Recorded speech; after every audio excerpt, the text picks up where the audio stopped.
ہمارے نبی کو نبوت بالذات ہے اور باقی انبیاء کو نبوت بالعرض ہے۔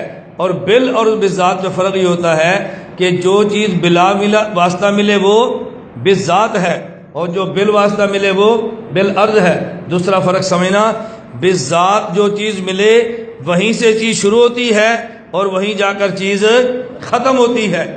یہ بلب میں روشنی بالذات ہے اور دیوار پہ روشنی بالعرض ہے۔ بلب کو چھوڑ دیں، ممکن ہے کوئی بندہ کہہ دے واسطے ڈال دے۔ یہ سورج کی روشنی بالذات ہے اور زمین پہ روشنی بالعرض ہے۔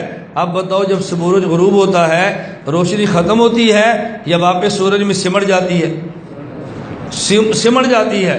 تو بالذات کا معنی کہ روشنی سورج سے نکلتی ہے اور سورج پہ جا کے ختم ہوتی ہے۔ نبوت بالذات کا معنی حضور سے نبوت چلتی ہے اور حضور ہی پہ جا کر ختم ہو جاتی ہے۔ یہ ہے خاتمیت ذاتی۔ مولانا نانوتوی فرماتے ہیں حضور خاتم النبیین ہیں، لیکن آپ کی ختم نبوت صرف زمانی نہیں ہے بلکہ آپ کی ختم نبوت زمانی کے ساتھ ذاتی بھی ہے۔ تو مولانا نانوتوی نے ختم نبوت زمانی کا انکار نہیں کیا بلکہ ساتھ ختم ذاتی کا مزید اقرار کیا ہے۔ اب بات سمجھ آ رہی ہے؟ تو ختم زمانی کو مانا ہے یا انکار کیا ہے؟ اب دیکھیں یہاں لکھا ہوگا، یہ جو جواب ہے نا ذرا آگے دیکھیں، بس ثانی خاتمیت ذاتیت وہی ان یکون نفس نبوتی صلی اللہ علیہ وسلم ختمت بہا وانتہت الیہا نبوت جمیع الانبیاء، تمام انبیاء کے حضور کے نبوت پہ ختم اور وہاں جا کے رک جاتی ہے۔ وکما انہ صلی اللہ علیہ وسلم خاتم النبیین بالزمان، جیسے آپ خاتم النبیین بالزمان ہیں، کذالک ہوا صلی اللہ علیہ وسلم خاتم النبیین بالذات، اسی طرح آپ خاتم النبیین بالذات ہے۔ کیوں؟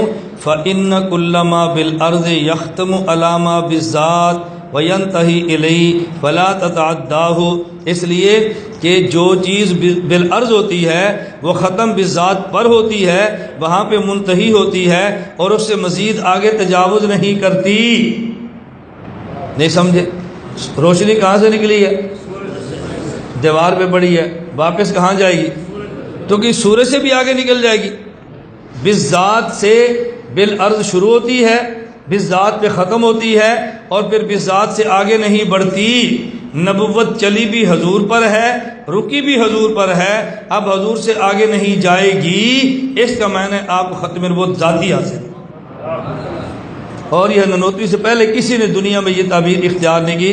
حضرت اس معاملے معبر اول ہے نانوتوی رحمۃ اللہ علیہ۔ آگے دیکھو، وَلَمَّا كَانَ نَبُوَّةُ صلی اللہ علیہ وسلم بِالذات، جب آپ کی نبوت بالذات ہے، وَنَبُوَّةُ سَائِرِ الْأَنْبِيَاءِ بِالْعَرْضِ، اور باقی انبیاء کی نبوت بالعرض ہے۔ کیوں؟ لِأَنَّ نَبُوَّتَهُمْ علیہم السلام بِوَاسِطَةِ نَبُوَّتِهِ صلی اللہ علیہ وسلم، کیونکہ باقی انبیاء کی نبوت حضور کے واسطہ سے ہے۔ وَهُوَ الْفَرْدُ الْأَكْمَلُ أَوْجَدُ الْأَبْجَلُ قُطْبُ دَائِرِ النَّبُوَّةِ وَالرِّسَالَةِ، ہمارے نبی کی نبوت فرمایا اکمل بھی ہے، اعلیٰ بھی ہے، ابجد بھی ہے، اور تمام انبیاء کی دائرہ نبوت کا مرکز اور قطب اللہ کے نبی ہے۔ فَهُوَ خاتم النبیین ذاتًا و زمانہ، حضور کی ختم ذاتی بھی ہے اور زمانی بھی ہے۔ آپ سمجھ آ گئی؟ مولانا فرماتے ہیں یا اللہ نے تعریف کی ہے، اگر آپ حضور کی ختم نبوت کو ختم نبوت زمانی پر منحصر کر دیں گے تو یہ اللہ کے نبی کا کمال نہیں ہوگا، آخر میں آنا کوئی دلیل کمال نہیں ہے۔ اس لیے زمانی بھی مانو اور ذاتی بھی مانو، اور ذاتی کو زمانی لازم ہے، ذاتی کو زمانی لازم ہے۔ کیوں؟ جو ما بالذات ہے، ما بالعرض وہاں سے شروع ہوگا اور ما بالذات پہ ختم ہوگا، آگے نہیں جائے گا، اگلا زمانہ ہوتا ہی نہیں نا ما بالعرض کا۔ اس لیے فرماتے ہیں کہ حضور کی نبوت کو زمانی بھی مانو اور آخری ذاتی بھی مانو۔ اب بتاؤ مولانا نانوتوی نے ختم نبوت کا انکار کیا ہے یا ایسا معنی بیان کیا جس میں حضور کا مزید شرف ہے؟ اور یہی وجہ ہے، یہ میں تحذیر الناس پہ انشاءاللہ باتیں ہوگی، یہاں ساری کہہ دو گے تو بات پہ سمٹ ہی نہیں ہے۔ اب سوال کیا تھا، کیا تم اللہ کے نبی کے بعد کسی اور کو نبی مانتے ہو؟ کیا تم حضور کی ختم نبوت زمانی کے قائل ہو؟ ہم نے کہا حضور آخری نبی ہیں اور آپ کے بعد کسی نبی کو ماننا یہ کفر ہے، ہم نہیں مانتے۔ ہاں اتنی بات یہ ہے کہ مولانا قاسم نانوتوی رحمۃ اللہ علیہ نے تحذیر الناس میں لکھا ہے کہ خاتمیت جنس ہے، اس کے نیچے دو نوع ہیں، خاتمیت جنس ہے، اس کے نیچے دو نوع ہیں، ایک خاتمیت زمانی اور ایک خاتمیت ذاتی۔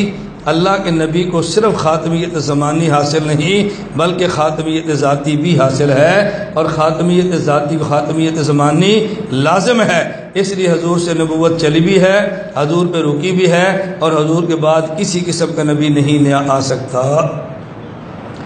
یہ عبارت تو سمجھ آ گئی نا، بس جواب سمجھ آ جائے، باقی تو تعزیر و ناز پڑھیں گے تو پوری بات سمجھ آئے گی نا۔